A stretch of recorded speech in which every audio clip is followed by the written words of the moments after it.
Hey, this is Lucky Yates. Hey there, this is Jimmy Simpson. Hello, this is Brad Sherwood. Hi, this is Claire Coffey. This is Andy Daly. Hey there, this is Kevin Durant. Hi, I'm Chris Parnell. Hey, this is TJ Fine. Hey y'all, this is David Hoffman. You are listening to Next Level Radio. Have fun. It's time for the Showcast.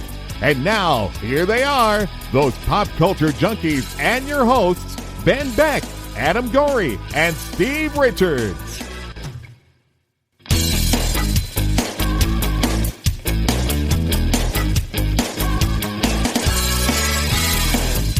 Welcome in, everybody, to another edition of the Showcast Spotlight here on the Next Level Network. I am Ben Beck, joined by my co-host Adam Gorey, and our guest this time around is someone I know we've been trying to get on for a little while, but he's always just been very busy. But you know what? Rightfully so. You've seen him in movies like Accepted, one of my personal guilty pleasure films, and shows like The Walking Dead, but now you know him as the iconic Oswald Cobblepot on Fox's Gotham. Please welcome the wonderful Robin Lord Taylor to the program. What's up? Oh my gosh, it makes me blush. I love this shout out to Accepted, man. Yes. It's funny too. I had the opportunity. I've actually met you in passing a couple times. I do a lot of work with FanFest now at Heroes and Villains and such, and I know you. Oh yes, fantastic. Yeah, I know you travel with them, and it was fantastic. And we've become buddies with one of your buddies, Drew Powell, from through FanFest and such. But I met you, one of the first times I ever met you was at Great Philadelphia Comic-Con in Oaks, PA, which is where we're around in Philadelphia. And Gotcha. One, you couldn't have been a nicer guy, but two, when I brought up Accepted, the first reaction, you just gave me like this huge high five. Yes, I can't help it. Because it's so funny. It's like, it's amazing how, just how, as time goes on, how things change and how your perception of experience change. Like Accepted was my first big gig. I was New York based and they flew me out to LA and I'm in this movie with all these amazing people. And then the movie comes out in the death of summer for a week and it's never heard from again until it hits cable and it becomes one of those movies that I grew up on. Like I think of like those Patrick Dempsey, like Loverboy, Loverboy, movies from like that played like every 10 minutes on cable when I was a kid. It became one of those. And so now when I go to things like FanFest and like, and I'm just even out on the street, like I get people like you coming up and being like, yeah, Oswald Cobblepot, but really I came here for Abernathy Sergeant Dunlop. Of course, the character on Accepted, and it's just like, yes, it feels so gratifying, that movie actually like still, is reaching people and kind of became a cult thing. And then also to see the other actors in that movie like just go on for things you wouldn't even believe, like just an amazing thing to be a part of. So yes, Accepted. High fives, all that. What's funny is on my March Madness pool, we had to come up with a name, and I wanted to come up with like a college name, so I named my my bracket SHIT for South Harmon Institute of Technology. South Harmon Institute of Technology. Yes, indeed. Shitheads around. All right. But yeah, I mean, you mentioned awesome. You mentioned the cast of that movie and everything they've gone on to, and a lot of people who haven't seen that movie. I mean, first off, I highly recommend it. There's so many quotable lines in it that my friends and I quote all the time. But I mean, you have you've like Justin Long, Blake Lively. You have Jonah Hill, who's now Oscar nominated. I think Oscar winning, if I'm not mistaken. Jonah Hill, who he's I don't know. I honestly I have no idea. But yeah, no. I mean, what an amazing. And I have to say, like with all of those kids, like I remember, like again, like I had never done like a movie like that before. Something where they actually like they sent me out a week early to rehearse, and I was like, rehearsal for a movie? What the hell? And so, but yeah, we were on the lot, and Steve Pink, who was the director, who's an amazing guy, he like had everybody sort of like improvise around their characters. And I have to say, the shit that like Jonah Hill and Justin Long were coming up with in the room, I had never met either of them before. I mean, I sort of peripherally knew of Justin from, I think he was doing the Mac PC commercials at the time. But then I was just like lying there like, Jonah Hill and both of them together, what they were coming up with, like tears running down my face, and it's like I was like these people are fucking superstars. Like, you know what I mean? It was amazing to be in that same room with them at that time, and then now all these years later to just see all the amazing shit they've done. It's just brilliant. So Yeah. Made for some really proud of that. made for some great sound drops. A couple that we've used. Sure. And Jonah, yes, fantastic. twice nominated for an Oscar, did not win, unfortunately, either one. But let's talk a little bit about the reason you're here with us is to talk Gotham, but Ben and I are both big fans. Had a pretty decent break there for a while, so we were like, my wife and I were anxiously awaiting the end of April to come, so it's finally back. Yeah. And well, thank you for sticking it out. It's one of those things. Yeah. I don't know. I mean, I don't know why. through the past few seasons, I mean, we've seen a lot of characters go through a fair amount of changes. I mean, the Riddler, for example, I would say he's probably the biggest between season 1 and now. But I would say Oswald the Penguin has kind of stayed true. I mean, there's been some subtle things here and there, but I mean, he's pretty much stayed true to who he's been since day one. I mean, what's it kind of been like to really get into his personality and get to know it? It's been incredible. And like the other thing too is that like I've never worked on one character for this long. I mean, you know, I've never had this experience before. And it's amazing the things that like the writers have thought of that, you know, are continually surprising to me today.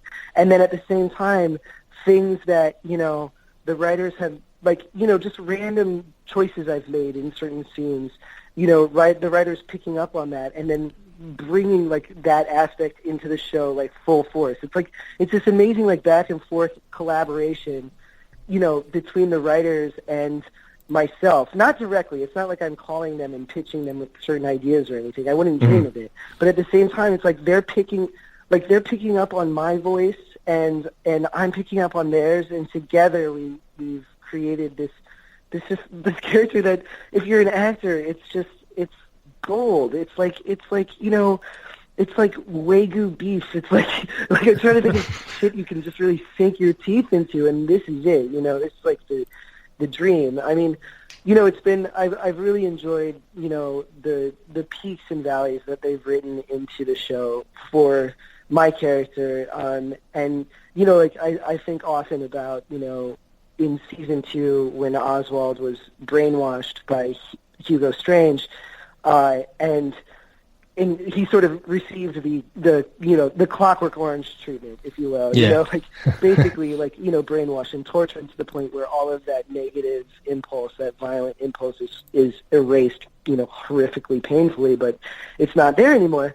So then in that opportunity, I was given the chance to show who Oswald is underneath all of that shit that is piled up around him over all of these years, all of that, like, defense mechanisms that he had to keep himself safe. I mean, you know, like, this is someone who's been bullied his entire life, you know, physically, emotionally, mentally, all of it.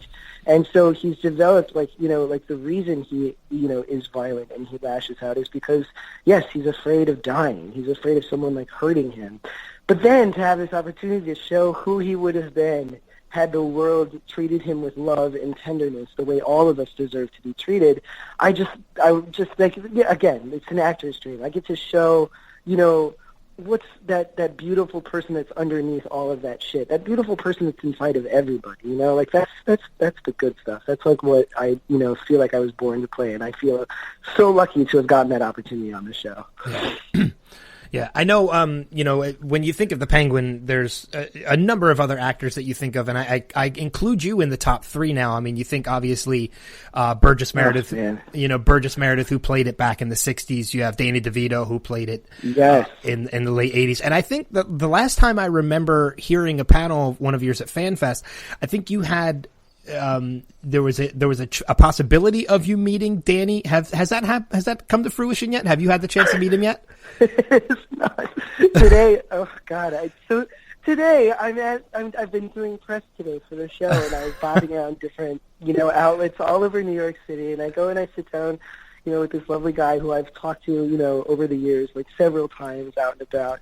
And he was like, well, I got your predecessor coming in at 4:00, and I was like, fuck. I mean, if I'm leaving a building, Danny DeVito is entering. I mean, that has been the story of I feel like it's like he's just right outside of my reach every single time. He's best friends with Carol Kane, who played my mom.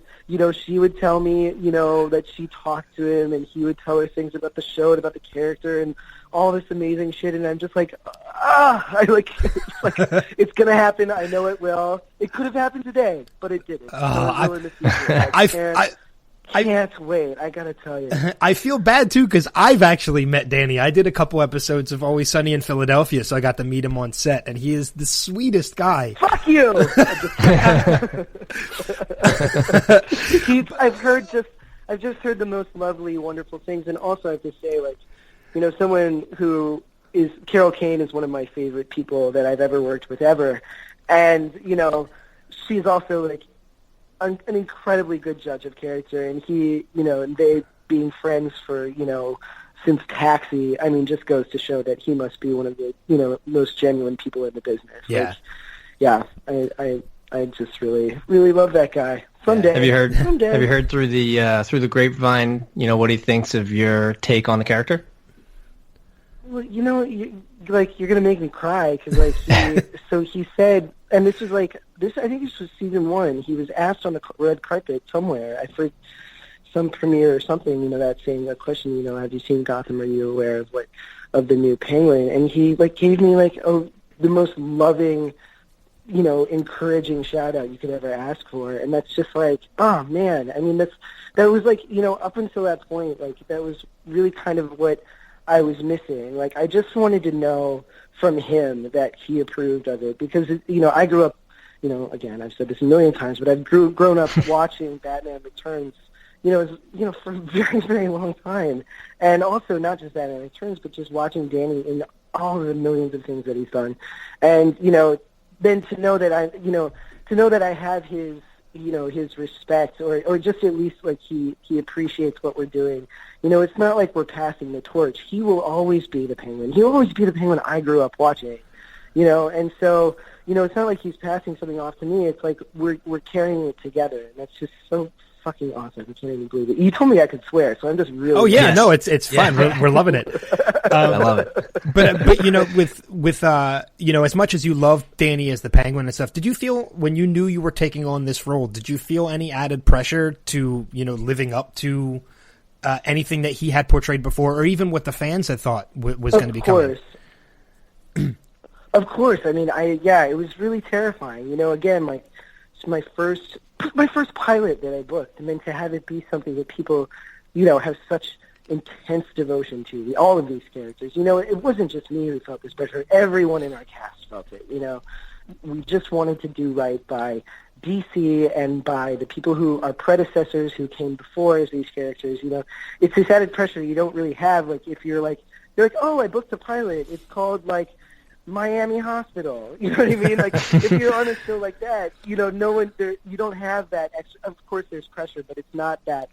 That intense fandom pressure that we, experienced on our show or that any of the superhero shows experience. But, at the same time, I was so glad to know that I didn't have to recreate, exactly what Danny did. Because no one could do that. No one could do what he did with that version of the Penguin. It's just impossible. So once I knew that, that it was, that it was going to be a different take on the character, not just age-wise, but also, just story-wise. I was. It took a lot of the pressure off, and so that was grateful. And then, but of course, it didn't really go away until I heard that Danny had said that on the red carpet, and then I was just like, okay, I can take a breath. That's awesome. It's gonna be all right. Yeah. With all the characters that were brought into Gotham, even from the beginning in season 1, did you have any idea that Oswald would become as big of a fan favorite out of all of them as he has been? Not at all. I had absolutely no idea. And like, I'm also like, I think a lot of it too though is that like, I was introduced, full force, smack dab right in the pilot. It was like, and here's the Penguin and everything you need to know about him, basically. You know what I mean? Whereas other characters have had, much slower burns. Like I think one of the most gratifying things right now in these episodes that are about to air is that you see the work that Corey Michael Smith has been doing over the last 3 years, and it's now like culminating into this amazing characterization of the Riddler. He had that very slow burn, whereas I was just like launched out of the cannon from the get-go. So I think a lot of that too is just like familiarity, in that way that like since I was like full force since the pilot, I think people just they respond to my character because I've just been in the shit the longest, So I think that's a lot of it. But yeah, I mean it's really gratifying because again, like I have a lot of people at FanFest and at other conventions and even on the street or in the subway or whatever come up and say, I never really thought of the Penguin as much as a Batman villain until now, and it's just like, I'm so glad to bring it to a new generation, a generation that wasn't raised on Batman Returns the way I was, you know what I mean? So that's been incredibly satisfying. Yeah. I'm kind of curious what, he's, through the past 3 years, he's been down, he's been up, he's been down, he's kind of, this roller coaster ride. What do you want to see them, where do you want to see him go from here? Personally. Well, I think it's interesting because it's like the thing that I respond to and really try to bring to the character is that, that shred of humanity and sympathy, but at the same time, like, as we go forward, the Penguin has to become the person that jeopardizes not just the life of Bruce Wayne, Batman, in the future. He gets to the point where he's going to jeopardize the lives of all of Gotham. Our show is about what happens when love is stripped away. Like that, I think, is like the core message of our show. And he's had that happen Gotham a few times. City yes, exactly. I know. Parents dying in my arms. Just what happens with the Riddler. Multiple things.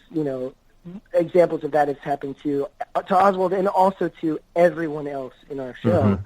And so, going forward, it's like, as much as I love that, that sense of sympathy, like, I think, nothing, gradually, of course, but, like, ideally, I want the show to, when the show ends, may it be long time from now, I would like Oswald to be, I would like all of that, maybe you see it for like a second, that good person inside of him, but I want it to be cold and calculating. I want him to be the most evil motherfucker you can imagine. Someone who doesn't deserve your sympathy. Someone who doesn't, no matter all of the shit that he went to, I want him to be at the point where he's so bad that you don't care if he dies because he deserves to. Because let's face it, he does. He's a horrific murderer, and it's only going to get worse from here on out.